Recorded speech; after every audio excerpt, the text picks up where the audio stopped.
Hey, fellow classmates, let's just go back to the classroom. I'm Matthew Msengati, the designer and developer. This is my YouTube channel, Coded Design, where I teach coding and user interface design. What a killer intro, isn't it?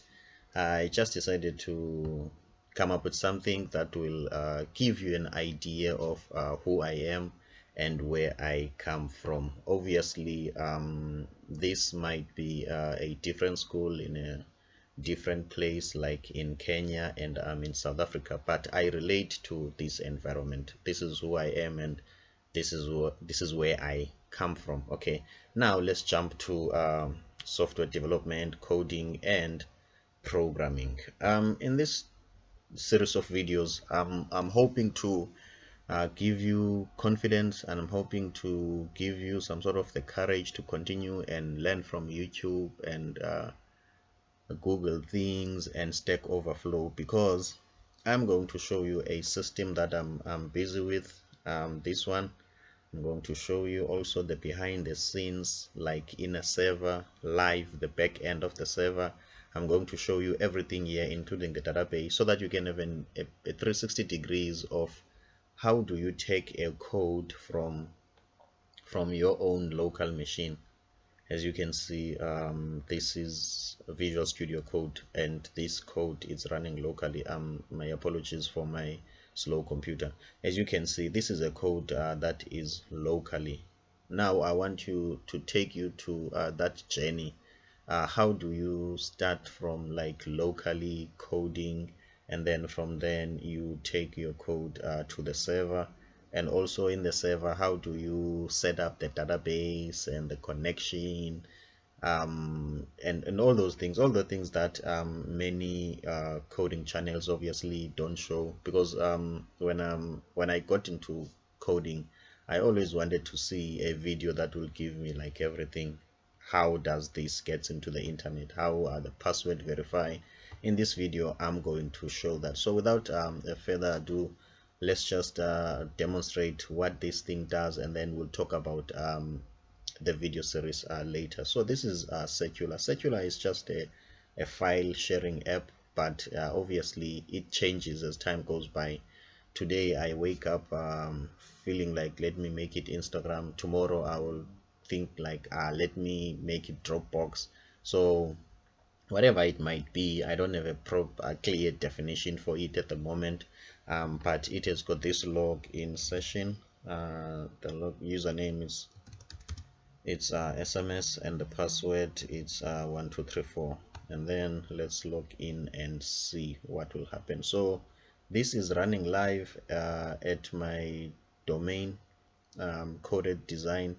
Please be advised that tomorrow or 5 days from now, this application might not be in this domain, because in this domain I'm supposed to design my own website.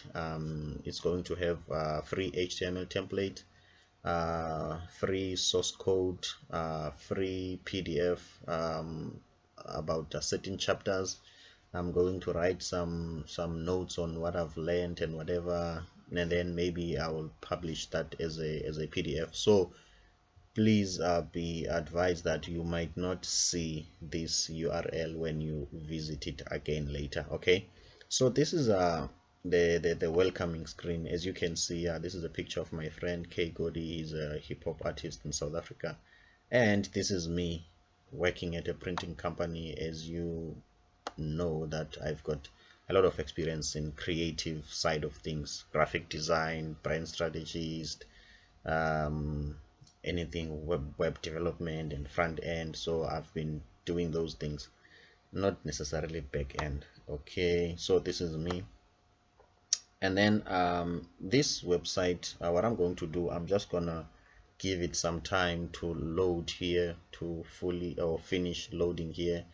There will be a pop-up that I have to just click on something there, and then it will be ready to go. I am not sure why it's doing this. Maybe it's my slow internet, maybe my pictures, it's high quality, the resolution is too high, so it takes time to load. There are many factors. At the moment, if I can be honest with you, I really don't know why it does that. But this is not the series for discussing about that. So I will tell you a lot of things around what I have done, so I don't mind. I will wait for it. So this is it.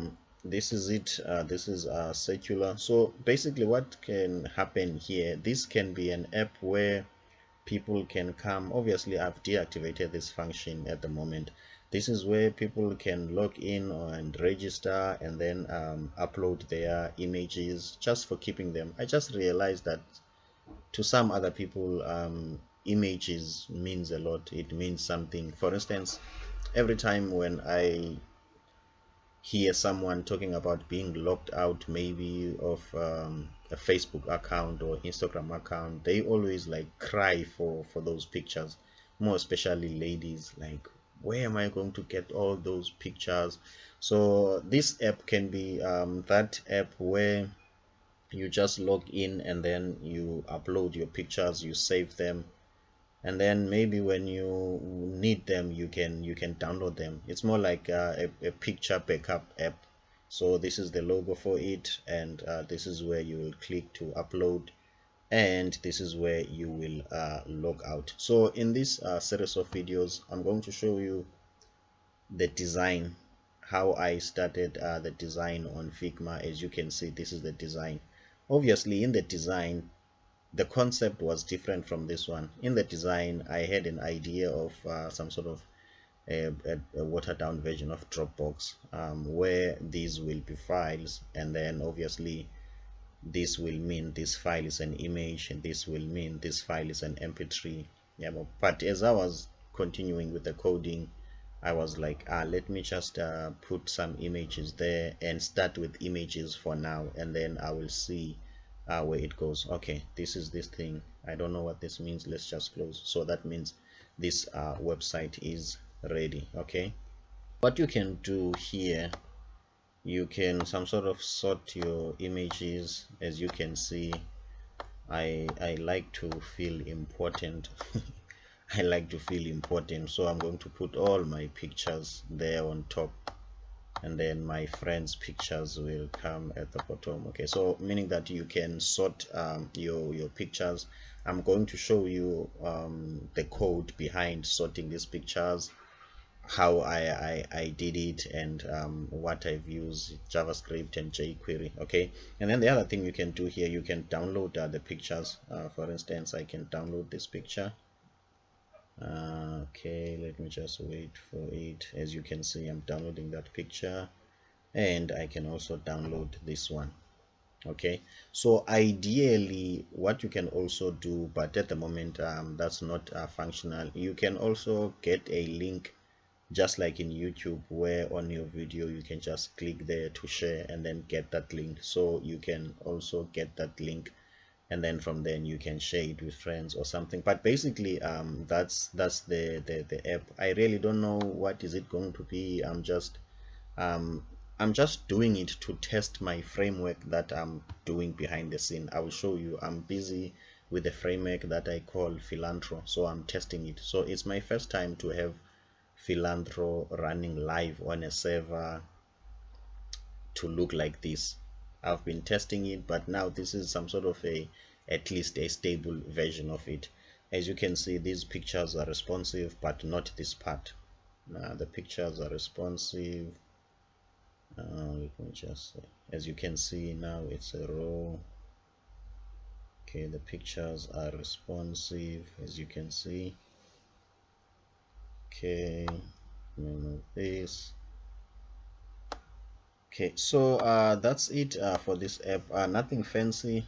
This maybe will be how many times your pictures have been downloaded, in case you are sharing your pictures. If it's going to be some sort of files like this will tell you how many times this file has been downloaded. As you can see here, I've got also some sort of a link to this file. Maybe you can, so that you can know that this is a link to this file. So when you copy, click this copy, then you will be copying this link. But this is just an image, obviously. As you can see, this is not a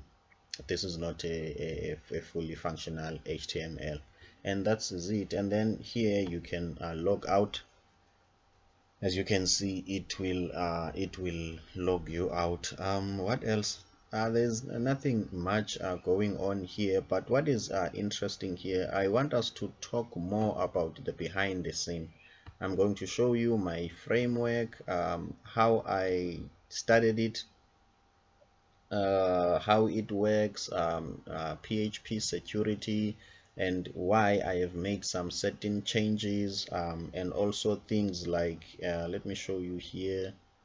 How do you make sure, if even if somebody has just typed the wrong thing, your app will always show a certain screen? For instance, in my case, it will show a login screen even if there's some sort of incorrect information here.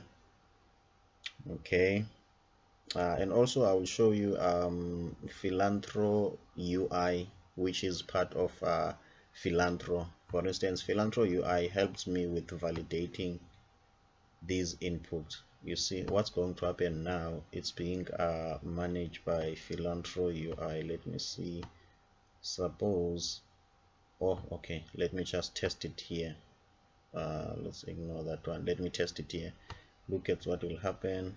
Input required by red highlighted field. As you can see, it highlights your field in red. So there is a jQuery file that is responsible for this, that you can just take and plug and play and use it somewhere else. So guys, this system, if maybe you might be interested on like the real beginning and the behind the scene of the system, it's not a new thing in my channel. I have started it, I think, some time ago. I love this thing, and it reminds me back then, you know, when I was growing up in South Africa. By the way, I'm Xhosa. I'm an African guy. I speak Xhosa, that language that has got some clicking sound. If you know Trevor Noah, he's Xhosa from South Africa, obviously from far away from me, maybe in Johannesburg, but he's a Xhosa guy, so he speaks that language of mine. Sorry guys, my internet is slow. I wanted you to show you some of the videos. If you want to see when I was starting this, how I studied it, so that you can maybe see what has changed now and the decision that I've been making. But if my internet is slow, that's nothing to write a story about. I can always show you on a different video. So the main reason for this, I'm hoping to connect things. First of all, to show you that with the information that you are getting from YouTube and other and other coding channels and Stack Overflow, you can build something decent and you can build a product from that. Otherwise, for me, Matthew Msengati, thank you so much for watching. See you on the next video. I hope my internet will be faster next time. Thank you so much for watching. Please do me a favor and support this channel by clicking the subscribe button and the like button if you like it. See you on the next one.